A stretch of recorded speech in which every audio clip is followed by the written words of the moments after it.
तो यहाँ पर इन अल्फ़ा पार्टिकल ने क्या कर लिया बेटा, यहाँ पर अपने पाथ को, ये अगर आप इसे देखेंगे तो इसने अपने पाथ को आपस से रिट्रेस कर लिया यहाँ पे, करेक्ट।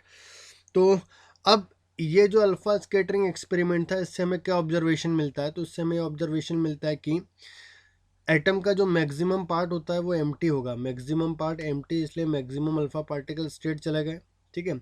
और जैसे जैसे हम सेंटर की तरफ आ रहे थे डेविएशन इंक्रीज होते जा रहा था, और जस्ट जैसे सेंटर पर आए डेविएशन कितना हो गया बेटा 180 डिग्री, जाते टाइम ये डायरेक्शन इधर था, आते टाइम डायरेक्शन इधर हो गया, दोनों वेक्टर्स के बीच का एंगल 180 डिग्री। सो हम बोल सकते हैं कि जो अल्फ़ा पार्टिकल्स थे उनमें डेविएशन 180 डिग्री का आया, मीन्स सेंटर पर डेविएशन सबसे ज़्यादा होता है। अभी डेविएशन सबसे ज़्यादा तभी हो सकता है जब सेंटर में एक बहुत ज़्यादा अमाउंट का पॉजिटिव चार्ज कंटेन किया होता है। इसका मतलब किसी भी एटम का जो सेंट्रल पार्ट होता है वो सेंट्रल पार्ट में मैक्सिमम पॉजिटिव चार्ज होता है, या कह सकते हैं पूरे एटम का जो पॉजिटिव चार्ज होता है सेंट्रल पार्ट पे कॉन्सेंट्रेट होता है। बाद में इसको क्या बोला गया बेटा, न्यूक्लियस कहा गया।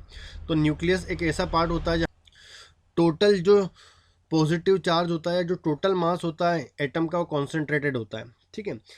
और यही जो मास या यही जो चार्ज होता है इस पॉजिटिव अल्फा पार्टिकल को क्या करता है, रिपेल करेगा, करेक्ट।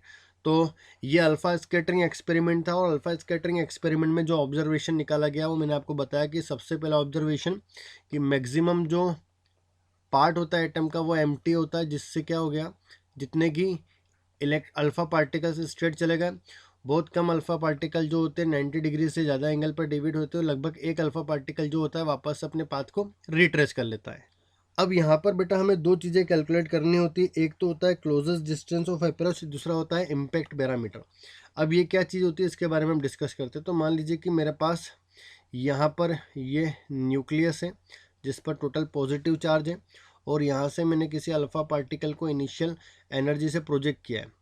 जब ये अल्फ़ा पार्टिकल इस न्यूक्लियस के पास जाएगा तो होगा क्या, ये अल्फ़ा पॉजिटिव चार्ज न्यूक्लियस का इस अल्फ़ा पार्टिकल के पॉजिटिव चार्ज को रिपेल करेगा, जिससे इसका स्पीड धीरे धीरे कम होते आएगा, और एक किसी पर्टिकुलर डिस्टेंस से वापस से रिटर्न हो जाएगा। मीन्स यहाँ पर इसकी वेलोसिटी क्या हो जाएगी बेटा, जीरो हो जाएगी। तो वह मिनिमम डिस्टेंस कहाँ से, सेंटर ऑफ द न्यूक्लियस, जहाँ से अल्फ़ा पार्टिकल क्या होता है बेटा वापस रिटर्न हो जाता है, उस मिनिमम डिस्टेंस को हम क्या बोलते हैं, क्लोजेस्ट डिस्टेंस ऑफ अप्रोच बोलते हैं। तो क्लोजेस्ट डिस्टेंस ऑफ अप्रोच वह मिनिमम डिस्टेंस होती है अल्फ़ा पार्टिकल की from the centre of the nucleus, जहाँ पर से अल्फ़ा पार्टिकल वापस से रिटर्न हो जाता है। मीन्स मैं बोल सकता हूँ इस पॉइंट पर इसके पास मैक्सिमम काइनेटिक एनर्जी थी, और ये जो काइनेटिक एनर्जी है बेटा यहाँ पर, वो यहाँ पर आके किस में कन्वर्ट हो गई, पोटेंशियल एनर्जी में। मीन्स इसकी जो टोटल काइनेटिक होती है वो किस में कन्वर्ट हो जाती है, टोटल पोटेंशियल एनर्जी में कन्वर्ट हो जाती है, करेक्ट। तो अगर इसका हम डेरिवेशन डिराइव करें तो इसके पास जो एनर्जी थी, काइनेटिक एनर्जी थी, which is half m v square, which is converted into potential. Potential means k q one alpha particle है 2 times of proton into q two मेरा जेड इंटू ए हो गया, डिवाइडेड बाय आर। तो के Q to bye are, यहाँ से मैं क्या कैलकुलेट कर सकता हूँ, आर की वैल्यू जो किसके इक्वल जाएगी बेटा, यहाँ पर अगर हमें काइनेटिक एनर्जी की वैल्यू यहाँ पर गिवन हो तो वो हो जाएगा मेरे पास टू ज़ा यहाँ पर 4 हो गया, 4 के z e square divide by m v square.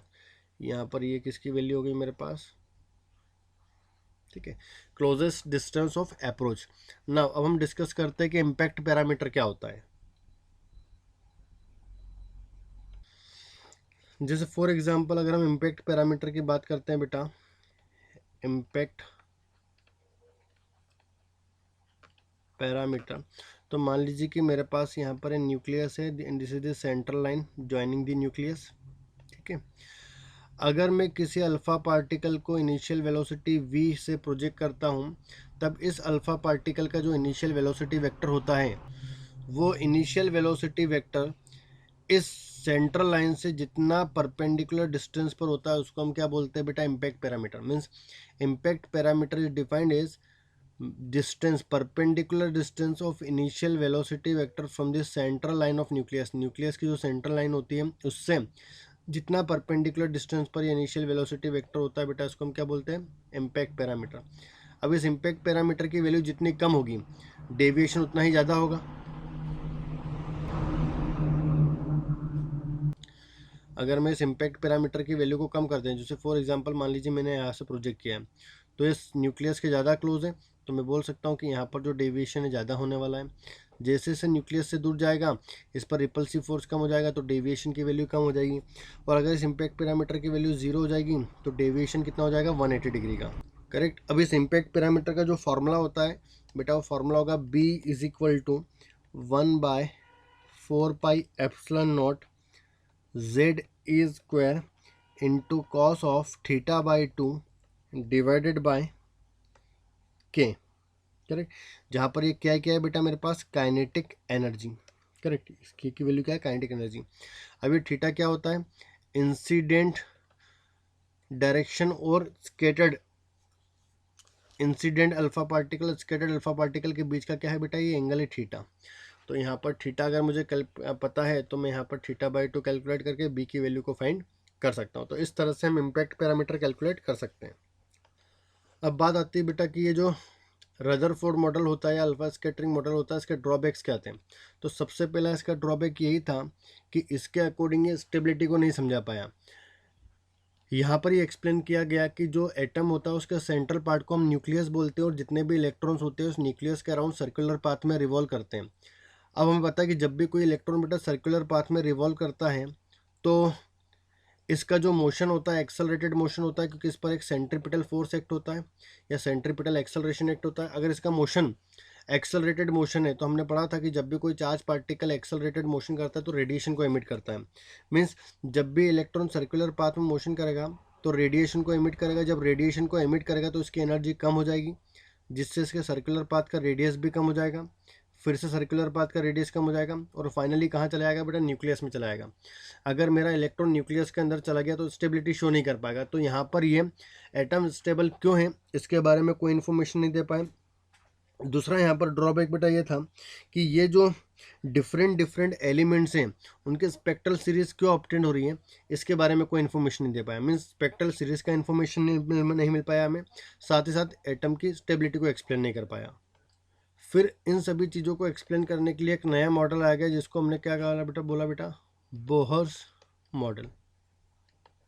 अब अगर हम बोहर मॉडल की बात करते तो इसके अकॉर्डिंग क्या डिफाइन किया गया कि इन्होंने कहा कि जितने भी बोहर ने एटम के मॉडल को डिफाइन करने के लिए यहाँ पर कुछ पॉस्टुलेट दिए थे। सबसे पहला जो पॉस्टुलेट था वो ये था कि जितने भी इलेक्ट्रॉन्स होते हैं बेटा वो डिफरेंट सर्कुलर ऑर्बिट में क्या करते हैं, रिवॉल्व करते हैं। All the electrons revolve around the nucleus in the circular orbit. किस में रिवॉल्व करते हैं बेटा, सर्कुलर ऑर्बिट में। और ये जो ऑर्बिट्स होते हैं इनको हम स्टेबल ऑर्बिट बोलते हैं। कैसे ऑर्बिट है बेटा, स्टेबल ऑर्बिट है। स्टेबल ऑर्बिट क्यों बोला गया, क्योंकि इनकी जो एनर्जी होती है वो फिक्स होती है। इस इलेक्ट्रॉन की एनर्जी जो है फिक्स रहेगी, इस इलेक्ट्रॉन की एनर्जी कैसी रहेगी, फिक्स रहेगी। अगर इनकी एनर्जी फिक्स है मीन्स से रोटेट करते हुए नहीं एनर्जी को रिड्यूस करते नहीं एनर्जी को गेन करते। तो अगर ये एनर्जी को नहीं रिड्यूस कर रहे नहीं गेन कर रहे तो इसी ऑर्बिट में रिवॉल्व हमेशा करते रहेंगे। तो all the electrons revolve in the circular orbit which is called stable orbits. Second postulate क्या था कि जब भी कोई इलेक्ट्रॉन रिवॉल्व करता है सर्कुलर ऑर्बिट में तो इन्होंने यहाँ पर क्लासिकल फिजिक्स और मॉडर्न फिजिक्स कंबाइन कर दिया। अकॉर्डिंग टू क्लासिकल फिजिक्स इनका जो एंगुलर मोमेंटम होता है वो mvr होता है। अकॉर्डिंग टू मॉडर्न फिजिक्स ये जो एंगुलर मोमेंटम होता है it should be equal to integer multiple of h/2π। तो यहाँ पर सेकंड पोस्टुलेट में इन्होंने क्लासिकल फिजिक्स को मॉडर्न फिजिक्स के साथ कंबाइन किया और बोला कि किसी भी इलेक्ट्रॉन का जो एंगुलर मोमेंटम होता है r रेडियस वाले ऑर्बिट में वो इंटीग्रल मल्टीपल ऑफ h/2π होता है, जहाँ पर n क्या होता है, quantum number. Now third postulate में क्या डिफाइन किया गया कि जब भी कोई इलेक्ट्रॉन एक ऑर्बिट से दूसरे ऑर्बिट में जंप करता है, एक ऑर्बिट से कहाँ दूसरे ऑर्बिट में जंप करता है, या फिर हायर ऑर्बिट से लोअर ऑर्बिट में जंप करता है, तो इन दोनों ऑर्बिट्स की एनर्जी के डिफरेंस के इक्वल या तो रेडिएशन को एमिट करेगा या फिर वो रेडिएशन को एब्जॉर्ब करता है। मीन्स एक ऑर्बिट से दूसरे ऑर्बिट में ट्रांजिशन तभी पॉसिबल होता है जब वो इलेक्ट्रॉन या तो रेडिएशन को एमिट करता हो या फिर रेडिएशन को एब्जॉर्ब करेगा, अदरवाइज यहाँ पर ट्रांजिशन पॉसिबल नहीं हो सकता है। क्यों, क्योंकि हर एक ऑर्बिट की जो एनर्जी होती है डिफरेंट होती है। अब यहाँ पर हमें बोहर के अकॉर्डिंग डिफरेंट ऑर्बिट की रेडियस, वेलोसिटी, एनर्जी हमें फाइंड करनी होगी। क्लियर, चलिए वो नेक्स्ट क्लास में हम डिस्कस करेंगे।